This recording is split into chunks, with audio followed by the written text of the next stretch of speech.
መዝሙረ ዳዊት ምዕራፍ 32 ቁጥር 9 ላይ በልባምና በሉጋም ጉንጫቸውን እንደሚለጉሟቸው ልብ እንደሌላቸው እንደ ፈረስና እንደ በቅሎ አትሁኑ ይላል። ፈረስና በቅሎ እንስሳት ከመሆናቸው የተነሳ ልብ የላቸውም ወይም ደግሞ ማስተዋል የላቸውም። ሰዎች ናቸው ወደሚፈልጉት የሚወስዷቸው። ያለዛ እነኚህ እንስሳት ወደሚፈልገው ቦታ ሊያደርሱን አይችሉም። ወይም ደግሞ በማስገደድ ሉጋምን በአፋቸው ውስጥ እናደርጋቸዋለን። ከዛ ወደምንፈልጋቸው ቦታ የምንወስዳቸው የምንመራቸው፣ ወደሚሄዱበት ቦታ እንዲሄዱልን የምናደርጋቸው እኛ ነን።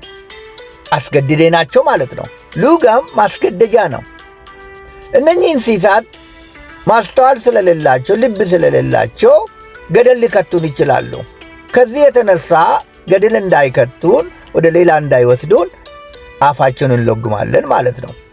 እኛ ግን እግዚአብሔርን ወደንና ፈቅደን እንድናመልክ እግዚአብሔር ይፈልጋል።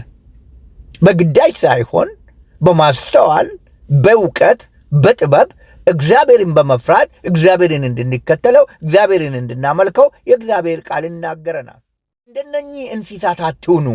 ልብ እንደሌላቸው ማስተዋል እንደሌላቸው ምንም እንደማያውቁ ግራና ቀኛቸውን እንደማይረዱ ምንም እንደማያስተውሉ እንስሳት አትሁኑ ይለናል። እኛን የፈጠረው ለምንድን ነው? ለክብሩ ነው። እግዚአብሔርን እንድናመልከው በእውነትና በመንፈስ እግዚአብሔርን እንድንከተለው እንዳው ከድንግዝግዝ ሕይወት፣ ከጨለማ ሕይወት፣ ከማያስፈልግ ሕይወት፣ ከዓለማወቅ ሕይወት ወጥተን እግዚአብሔርን በማወቅ በመረዳት በእውነት እግዚአብሔርን እንድንከተል እግዚአብሔር ይፈልገናል። ወገኖቼ እግዚአብሔርን በእውነት እንከተል። እግዚአብሔርን በማወቅ እንከተል። እግዚአብሔርን በማስተዋል እንከተል፣ እናምልከው። ያለዛ እንደ እንስሳት እንቆጠራለን። እኛ የሰው ልጅ በእግዚአብሔር አምሳል የተፈጠርን ሰዎች ነን። በእግዚአብሔር አምሳል የተፈጠርን ሰዎች ደግሞ ከእግዚአብሔር በታች በምድር ላይ ካሉት ፍጥረታት እኛ የሰው ልጆች ማሰብ የምንችል ማድረግ የምንችል ብዙ ታለንት ወይም ደግሞ ብዙ እውቀት ብዙ ችሎታ እግዚአብሔር ሰጥቶናል።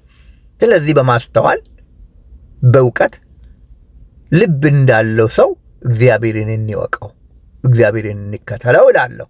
እግዚአብሔር ይባርካችሁ። ተባረኩ።